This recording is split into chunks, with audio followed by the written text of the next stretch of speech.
Hoje, o canal Saúde da Mulher em Foco tem o prazer de receber a enfermeira Gabriela Gomes Reginato.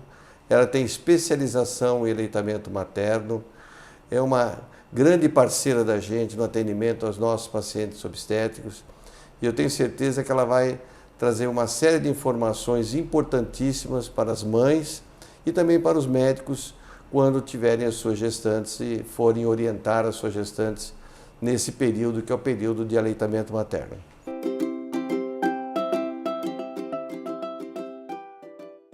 Obrigado, Gabriela, por ter vindo aqui no nosso programa. Vamos lá, nós vamos fazer várias perguntas para você. Vamos explorar você ao máximo. A primeira pergunta, o que é consultoria em amamentação e em qual momento pode se procurar por esse tipo de serviço?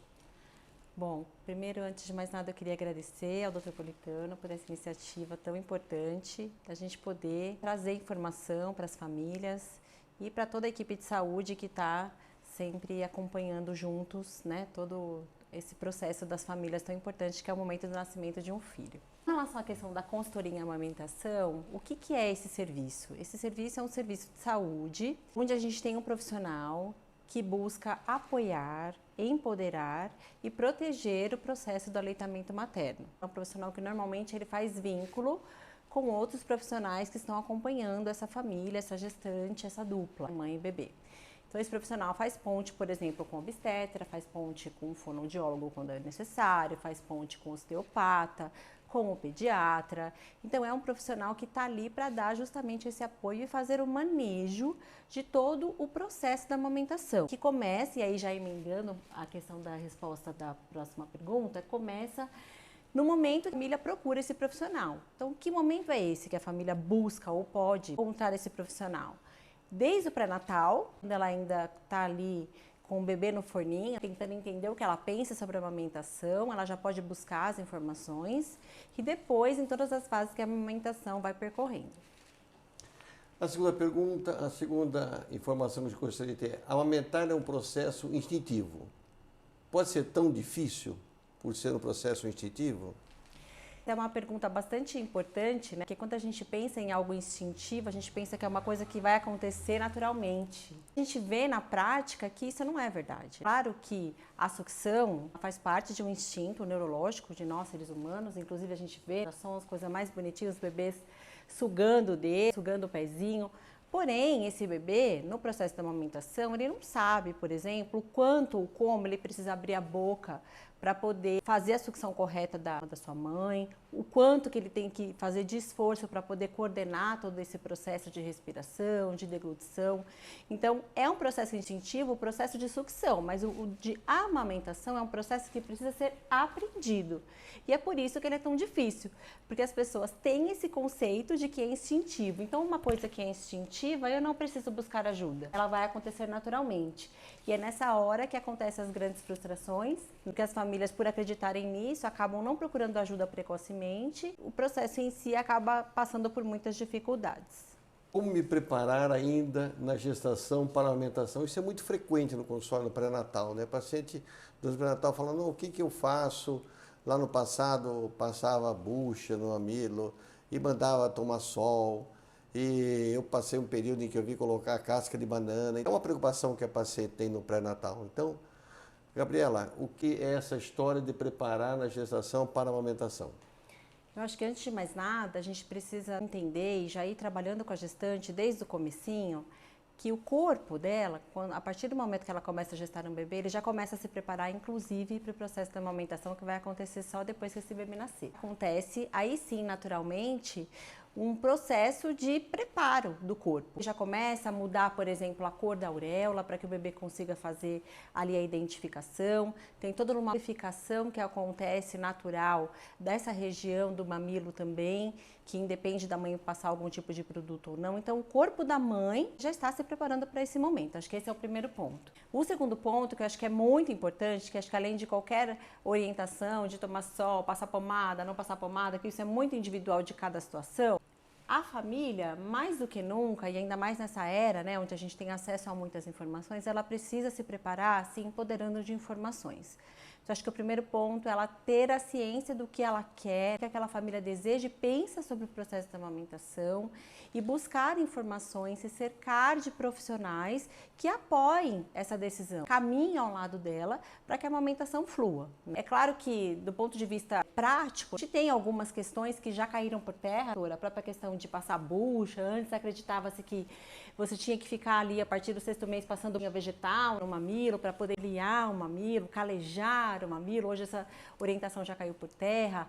A própria questão do sol também é uma outra orientação que já caiu por terra, porque você provoca uma queimadura, porque quando você fala para a mãe, toma um solzinho de 10 minutos, ela vai lá no sol do meio-dia. Cada um tem uma interpretação das orientações, todas as orientações acabaram sendo modificadas e quando tem alguma orientação muito específica, isso sempre é feito junto à equipe de saúde que está assinando aquela dupla. Então, quais são os principais fatores que podem influenciar ou interferir no processo de amamentação, relacionados à mãe e ao bebê?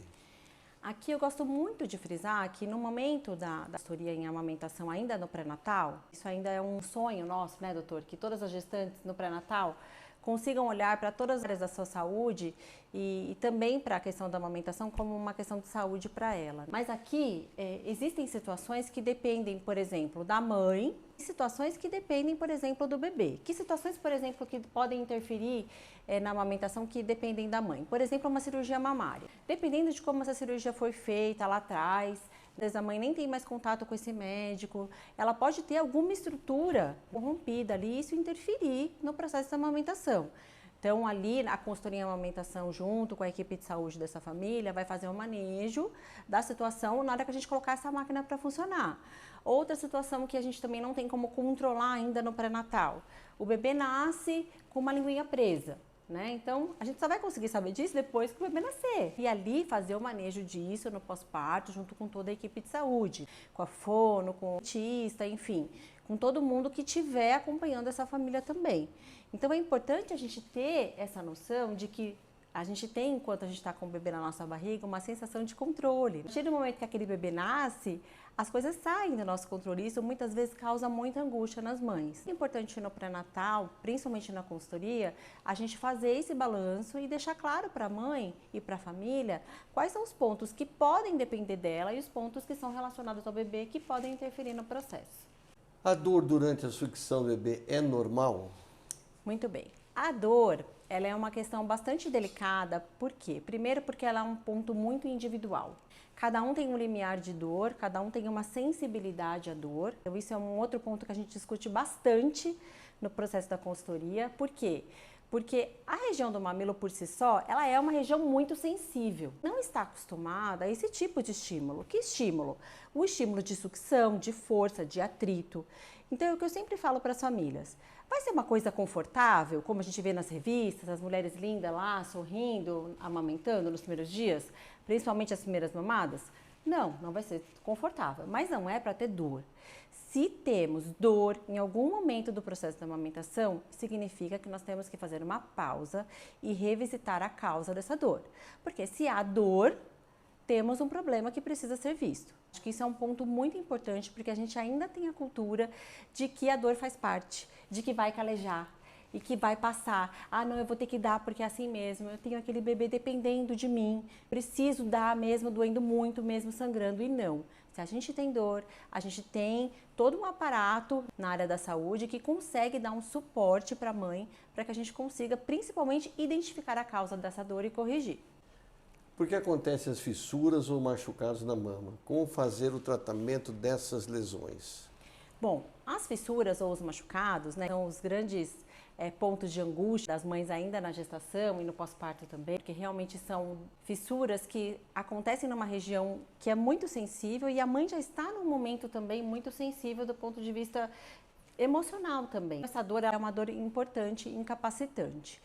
Porém, quando a gente tem fissura, o que pode estar relacionado? A gente sempre precisa pensar que a fissura significa que aquela região foi traumatizada. Foi traumatizada pelo quê? Pela forma errada, uma das questões é a forma errada como que o bebê pegou nessa mama, como que o bebê sugou essa mama.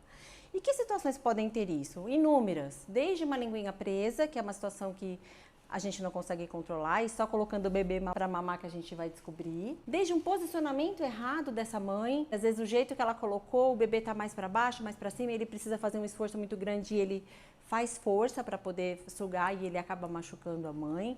Enfim, tem uma série de situações que podem favorecer o aparecimento de fissuras. O que é importante? Tanto a dor quanto a fissura, elas precisam de avaliação e de conduta. A gente não pode prosseguir o processo da amamentação quando a gente tem essas duas situações. Por quê?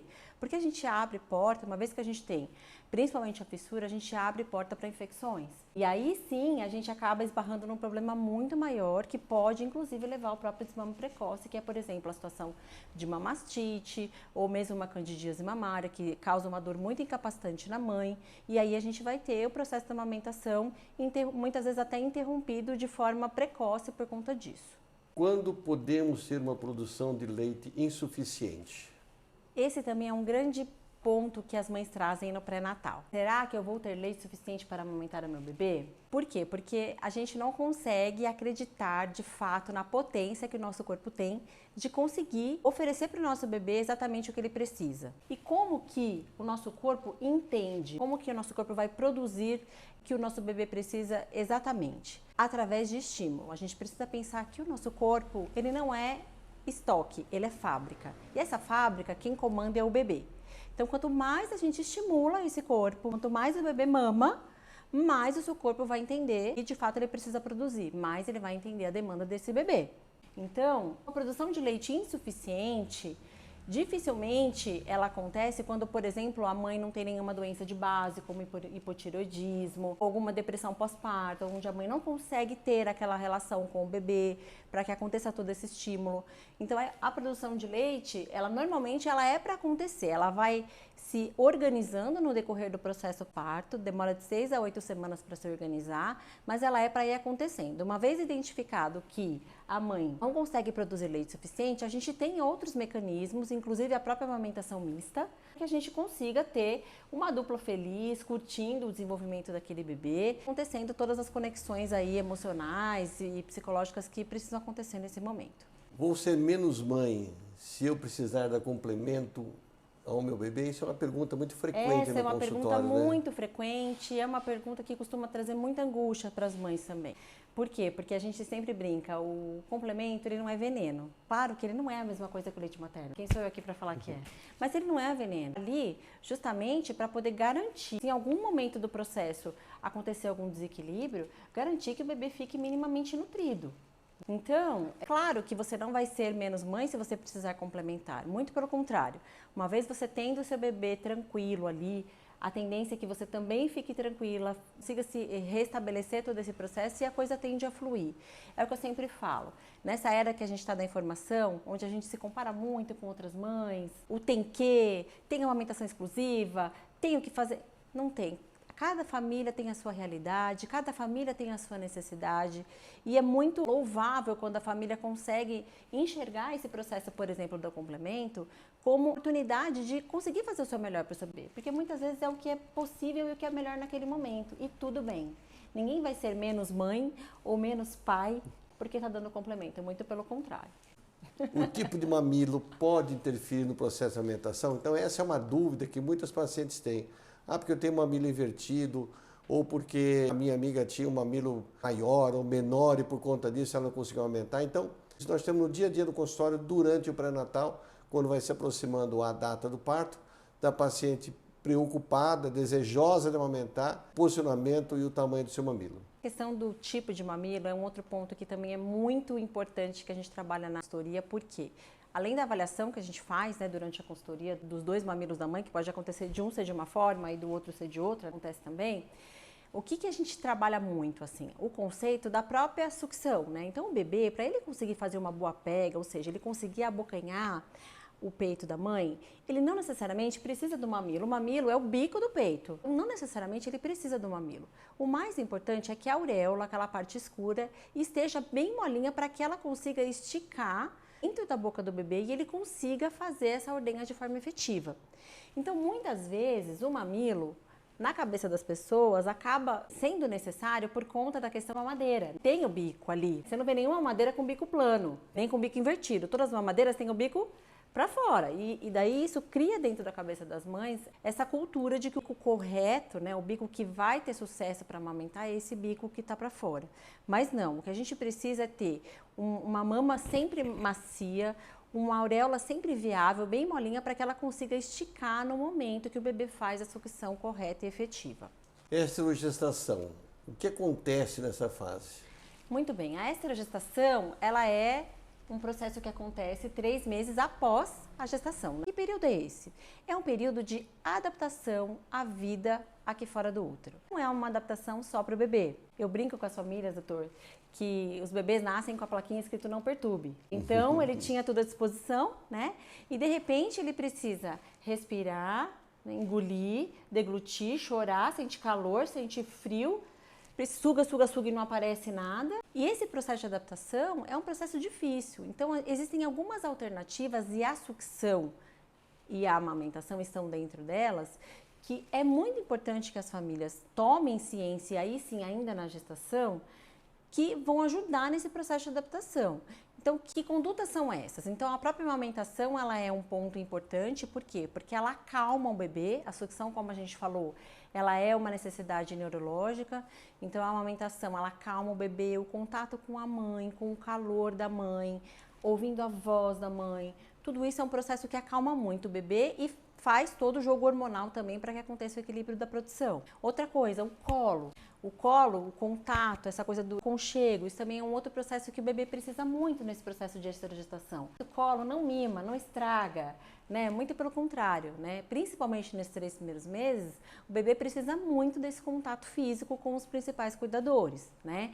Outra coisa importante da esterogestação, o balançar, né? Tanto que a gente tem até um instinto mesmo, quando a gente pega um neném, a primeira coisa que você faz, o que que é? Sem querer, é tão instintivo que você nem percebe que você está fazendo isso, né?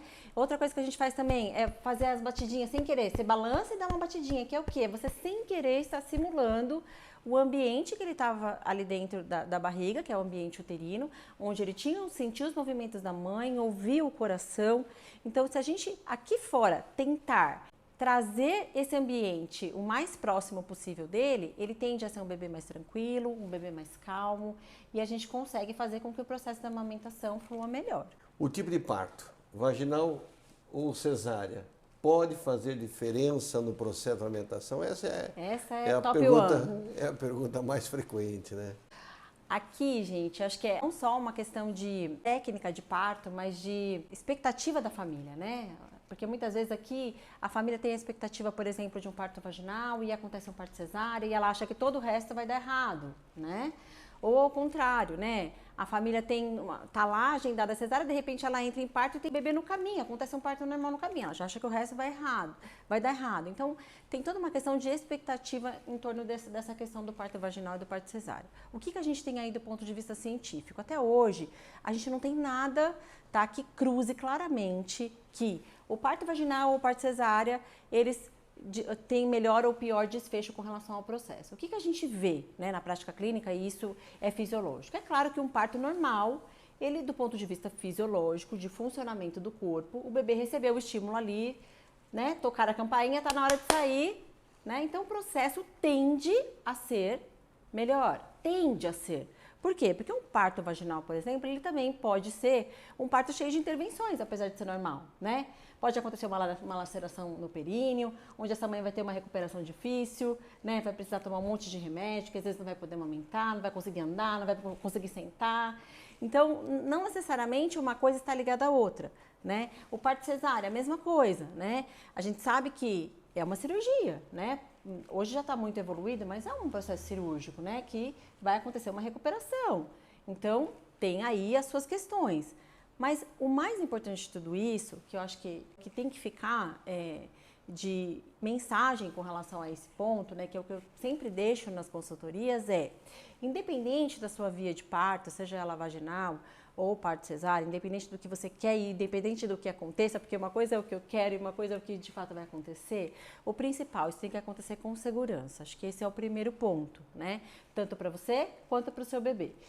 Por quê? Porque isso sim, né? Um parto seguro é que vai dar um bom desfecho para a amamentação. Como vocês viram, mudou muito a obstetrícia no que se refere ao período de amamentação. A gente que é formado há mais tempo lembra que os nossos avós diziam que as mães ficavam mordendo aquela fralda, que era a fralda de pano, essa fralda descartável durante a amamentação para suportar a dor, né? Ou seja, faziam o máximo possível para amamentar.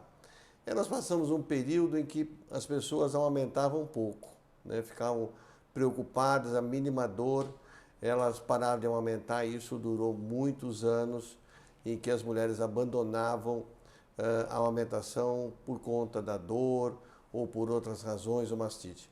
Até então que surgiram as enfermeiras, consultoras de aleitamento e amamentação, e foi um facilitador muito grande para a gente, obstetrícia, porque a gente já conversa com a gestante durante o pré-natal de que é importante, tendo ou não tendo dificuldade para amamentar, que elas tenham um acompanhamento desse profissional. É um profissional que trouxe muito para a área da obstetrícia. A Gabriela é uma pessoa experiente, é fundadora do Amare Alimentar, formou várias pessoas já aqui em Campinas com experiência também, aleitamento materno. Queria agradecer a Gabriela pela presença dela aqui no nosso canal. Tenho certeza que isso vai ser muito importante para as gestantes e talvez seja também importante para algumas puérperas que estão aumentando, estão tendo dificuldade e que não têm conhecimento que possa resolver isso com essas consultoras de aleitamento. Obrigado, Gabriela, mais uma vez. Obrigada, doutor.